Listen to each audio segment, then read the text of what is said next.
Coming up in my final Browns Report video from the Chat Sports Studios, we're going to go through my AFC North superlatives and predictions. But today, Friday, May 23rd, when I film this, is my last day working at Chat Sports in a full-time role. So it is my last day filming a video from our studios. So full context and background here, I'm starting a new job when I come back from my wedding and honeymoon in the middle of June. But my boss has asked, hey, would you mind helping us bridge the gap until we find a new full-time host? And I said, sure, I'd be happy to help. So I will be filming some videos, a few every single week, for about a month from mid-June to mid-July. So I'm leaving today, but I'll be coming back in a part-time role from my kitchen in the middle of June. Now, with this being my last video in studio, producer Reed put together an awesome montage at the end of today's show, so I promise you guys are going to love that, so stick around for it. But now let's get into the fun stuff, which is my AFC North superlatives. I looked at last year. This is from 2024. And here's what I had for the Steelers. Benched their starting quarterback. I was right? They benched Justin Fields for Russell Wilson. Not have a 1,000-yard receiver. The Ravens, unfortunately, did. Zay Flowers had 59 yards on top of 1K to surpass that milestone. These are funny. I've got the Bengals pissing off their wide receivers, which they sort of did, but they ultimately did get their money, so they're not too mad anymore. And then I have the Browns winning comeback player of the year. I thought that would be Nick Chubb. If you reverse these, I got it right. Like, the Bengals had comeback player of the year, and the Browns pissed off Amari Cooper. So I just got my Ohio cities mixed up. But now let's look at my 2025 superlatives. Most likely to fire their head coach. I'm going to swing for the fences here and say the Pittsburgh Steelers are most likely to fire Mike Tomlin. He has been ingrained in that culture, in that fabric for almost 2 decades now at this point. I think it might even be almost 20 years. But look at the last couple of seasons. And this is not brand spanking new information. And it's not even mediocrity, I would describe it as, right? It's just not achieving what the fan base has in mind for their team that's won 6 Super Bowls, and they have not won a playoff game in 8 straight seasons. I mean, you look at the playoff win droughts here, and the Steelers and the Broncos, I mean, those are the most accomplished franchises, I would say, of these playoff win drought teams. I mean, I'm not surprised that the Panthers, the Cardinals, the Jets have gone that long without winning a playoff game, but all the success that, Denver and Pittsburgh has had, and look where they are right now in terms of searching for a playoff win, it's going to start to get, it already has gotten stale in Pittsburgh. And a big factor for why I believe they are just kind of barely keeping their head above water is the revolving door at quarterback. They have had a different week 1 starting quarterback for 4 straight seasons. And I don't even have an idea of who's going to start this year. Aaron Rodgers. I'm filming this on Friday, May 23rd. Maybe he decides to sign after I film this video. But regardless of whoever it is, it'll be someone different than the previous 4 years. And I think that might ultimately be the demise of Tomlin. And I don't put this on Mike Tomlin. He's not in charge of roster construction. That falls to Omar Khan. And I know a lot of Steelers fans are kind of growing tired of going 10-7, 9-8, and getting bounced in the first round of the playoffs. I personally would sign up for that in a heartbeat, because at least that would show some level of success year over year, even if it's not, winning a Super Bowl and having a parade in February. But for the Steelers, their expectations are very high. And the fact that they just cannot seem to figure out the quarterback position, it gives me vibes of Indianapolis when they were having a revolving door after Andrew Luck. And I wonder if that is what's going to be coming for Tomlin soon. If, let's say, Aaron Rodgers does sign with the Steelers. If Aaron Rodgers goes to the Steelers and it's an absolute dumpster fire, he stinks, it's not good, it's going to be a bad reflection on Tomlin, someone who waited this entire process out for a quarterback who did not deliver, right? And on the other side of things, let's say Aaron Rodgers decides, you know what, I'm just going to retire, actually, after all. Also, not a good look for Mike Tomlin as he waited this whole thing out. And it backfired, and they were left with either Mason Rudolph or Will Howard, which I'm sure a lot of you would have mixed emotions on if he was successful in Pittsburgh. So either way, unless Rodgers just flat out delivers and helps this team go 10-7 and win a playoff game, I think Rooney might want to shake things up in the Steel City. So before we move on to my next superlative, what was your favorite memory or moment from the show? I know I'm kind of getting my feels, and the show is not, but the Browns Report itself as a channel is not going to die, right? Chat Sports owns the channel, and they'll find a new host, and life will go on. But my time on the show will come to an end after my month-long, pitch and effort doing videos for my kitchen from June to July. But with this being my last, traditional show in studio, I want to hear your favorite memory. Like I said earlier, we're going to have a montage of some of the best memories from our watch parties at the end of today's show, so it could be one of those right there. Next superlative, I'm going to hand it out to the Cincinnati Bengals, and it is most likely to finish 32nd in sacks. With all the Trey Hendrickson, trade drama out there, I think this is going to be a big slap in the face for Zach Taylor's defense. Last year, the Bengals ranked tied for 25th in the NFL in sacks with 36. Let's look at 32nd and 31st, right? The New England Patriots spent a boatload of cash in free agency on their defensive line. The Atlanta Falcons used not one but 2 first-round draft picks on pass rushers. So the teams at the absolute bottom of the barrel last year made great strides and efforts to improve their pass rush. Meanwhile, the Bengals, they're going the opposite direction. Trey Hendrickson was, I think, under the table promised a brand new contract if he played well in 2024. And he did. He had back-to-back 17.5 sack seasons. And then the Bengals realized, well, we don't have enough money for you, Jamar Chase, and T. Higgins. And Higgins and Chase are going to cost a little bit more than we expected because we dragged our feet on this whole thing. And now we just have to go back on our under-the-table agreement. That's why you always get it in writing.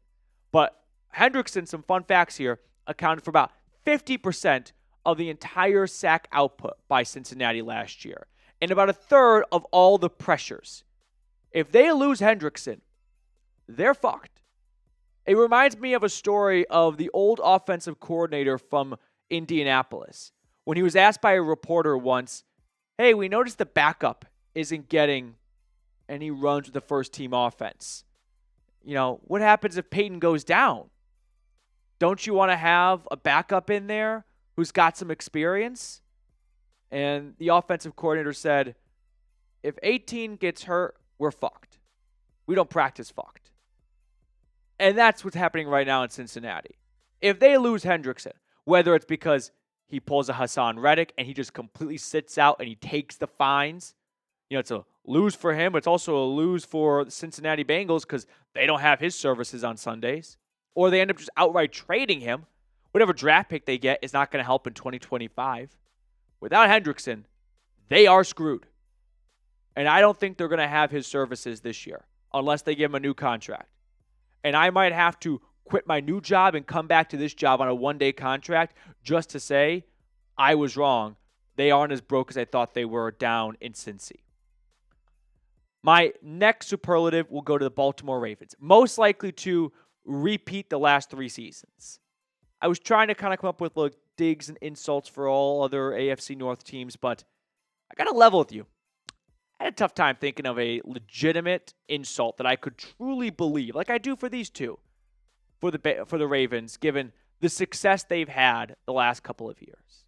For a while there, the knock was Lamar couldn't win a playoff game. Well, he's won playoff games the past 2 seasons, right? They've won the AFC North back-to-back seasons. If they win it this year, will be the first team in AFC North history to win the division title 3 consecutive years. But what I will say is, compared to the Browns, the Bengals, the Steelers, there's been a lot of, roller coasters for those 3 teams the past 3 years. For Baltimore, if they stay healthy, they will finish at the top of the division. And they will have an exit like the last 3 years. Double-digit wins, host a playoff game, and bow out before the Super Bowl. And that's not me trying to piss off Ravens fans or trying to insult them. That's not a bad outcome for most teams. to win 12 games and win a playoff game? If I offered you that right now, you would say yes in a minute, in a second. For the Ravens, I think it's probably going to be a little redundant. So I don't have some dig, some jab at them. I have just a crystal ball in front of me that says they'll probably win 10, 11, or 12 games. They'll probably win a wild card game, and they'll probably lose to the Bills or the Chiefs in the divisional round. So not a scorching hot take, just an honest take. And my fourth and final superlative for the Cleveland Browns, most likely to start 3 different quarterbacks. I mean, I feel like odds are they will. Factor in the franchise we're talking about here and the fact that they have right now 4 healthy quarterbacks. And if Deshaun Watson continues to rehab as well as he is, I mean, I'm no doctor, but he got a second Achilles surgery done in January, and he's throwing to Jerry Jeudy and David Bell in the middle of May. Week 1 is September 6th, 7th, or 8th, something like that. We're 4 months away from there, and if he's throwing right now, I think there's a chance that Watson could kind of enter the mix. But let's put Watson to the side here. Let's talk about the 4 healthy quarterbacks. Let's say Joe Flacco is the Week 1 starter. To me, that feels like the most likely scenario. Flacco has not started all 17 games since 2017, I believe. I don't think he starts all 17 in 2025 as a 40-year-old man. So, when does Flacco get injured or get benched? Weeks 1, 2, and 3 seems a little bit too knee-jerky to pull the plug that quick, right? The thing is, you could maybe say after week 4, if the Browns, 9-8, playoff team their first 4 weeks. It's not unfathomable that Cleveland could start off 0-4. But week 5, they play in London against the Vikings. Do you really want to toss Dylan Gabriel or Shedeur Sanders out for their first start to be in London? You'd probably want it to be, at least in the U.S. with a whole week of practice here so they can get as much preparation as possible. So looking back at the schedule, I think Flacco's probably safe for the first 5 weeks barring an injury. Now let's say Flacco stinks in London. Do you want Dylan Gabriel or Shedeur's first start to be coming back from the UK and playing in Pittsburgh 7 days later? I think you're setting them up to fail right there. So I feel like Flacco's probably safe for the first 6 weeks. Now, after that, it's fair game. There's plenty of opportunities to make a change. You got the bye at week 9. That's a good point in the middle of the season to switch things up if you'd like to. But I think Flacco, if he's healthy, is not going to see himself move to the bench unless things really bottom out and it's just interception after pick 6 after interception until I'd say week 7 when they come back to Cleveland for the first time in almost a month and they play Miami Dolphins, right? So here's my prediction for the quarterback carousel that we're about to watch. I'm going to say Flacco starts the first 6 weeks. I hope the Browns, even if he's bad in Minnesota, I don't want Gabriel or Sanders' first start to be in Pittsburgh when the previous Sunday they were playing in London. I would like them to have a whole week of practice in the U.S. and not spend time traveling back so long. So then I'm going off of what I predict, not what I would do as the head coach. I like Shedeur Sanders more than Dylan Gabriel as a quarterback. But I think Kevin Stefanski prefers Gabriel, given their 3rd-round pick in him. So if a rookie is going to get a look first, I would think it's Gabriel. And I'd go with week 7 through 10. Now, at this point, I'm just spitballing here. Pickett, I don't even know where he even enters the mix here. Does he make the roster even if he's backing up Flacco? Do you put 4 quarterbacks on the 53-man roster? Do you waive him, hope no one claims him on the waiver wire, and then you sneak him onto your practice squad for a year? But I'll say Gabriel starts for 3 weeks. I don't want to put injury out into the universe, but rookie quarterbacks get injured somewhat often, right? They're getting hit by much bigger, faster, stronger guys than they were in college, and Gabriel is a smaller quarterback. So I'll say Shedeur goes from weeks 11 to 15, and then maybe it's just the most Browns thing ever for them to go back to Joe Flacco. So I don't have a crystal ball in terms of week by week or really a strong sense because I'm just throwing, shit at the wall and seeing if it sticks a little bit when it comes to who starts week 15 of this team. But knowing the Cleveland Browns, it seems like a fair bet that they're going to have 3 different quarterbacks start at some point this year. And then the ultimate prediction is they go into next offseason still searching for that quarterback. I don't think the quarterback that starts in 3 years is on this roster right now. So who do you think will start the most games in 2025? I think by my math, it's Joe Flacco starting at the beginning and then starting at the end of the season. But give me your best prediction. I would love to come back to this video in January and see who got it right and what the right answer was. Now the tough part. Like I said, this is not my official last video on the channel. I'll do at-home videos in June and July for a month. But this is my last video at our studios with producer Reed with all the graphics. And I just want to say from the bottom of my heart, thank you guys so much for all the support you have shown. From all the super chats, from all the comments, from the watch parties, from just liking and sharing, all those very small, minute things. They were all instrumental in the growth and the success of this channel over the past 4 years. And despite me every single day coming to work and looking at a camera that's got the word Canon on written next to it behind a big black tarp and all these lights and a green screen, it truly did feel like I was always just having a conversation with Ty Man the Buckeye, with so many of our endless viewers here. And we were just sitting on a couch, grabbing a drink. And I really appreciate all of the support that you have shown me over the years.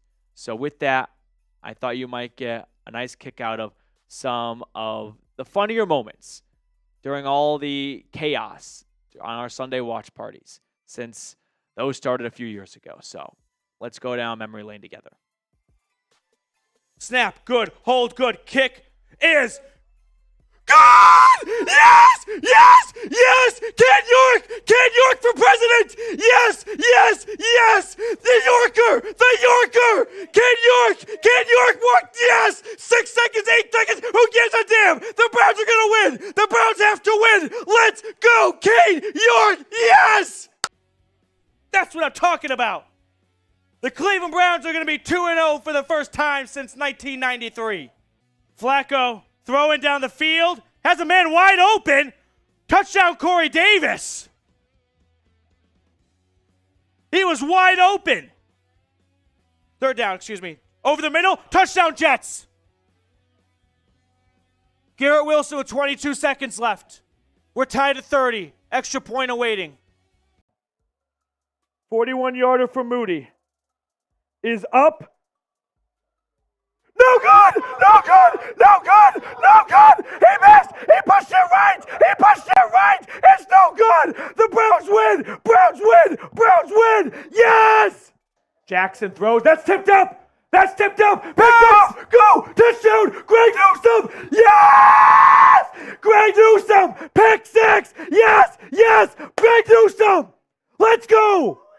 First career interception is a pick six! Yes! Touchdown! Browns are back! Voice is gone! Browns are back! Yes! Dustin Hopkins to win the game. This would be a walk-off. 40-yard field goal to win it. No timeouts. This is it. 3 seconds. This is for the win. Dustin Hopkins from the middle of the field.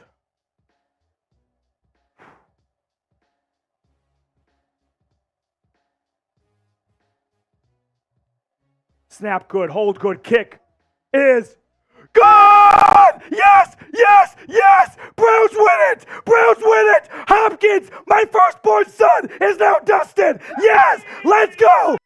2, 1. You ready? Okay.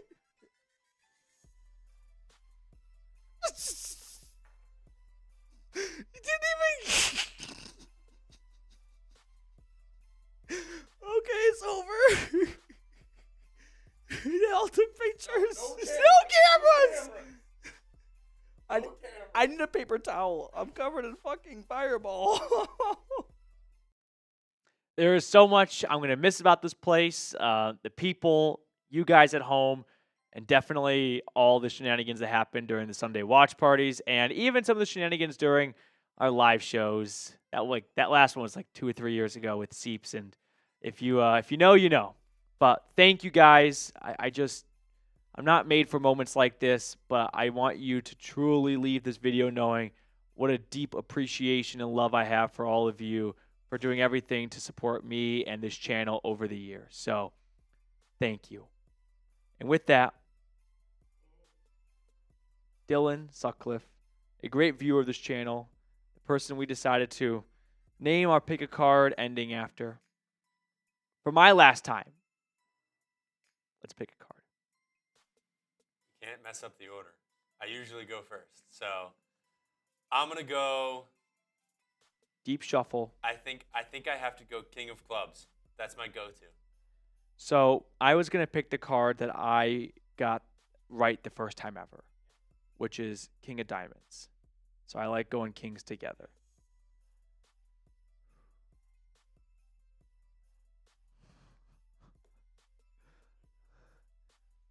It's King of Hearts.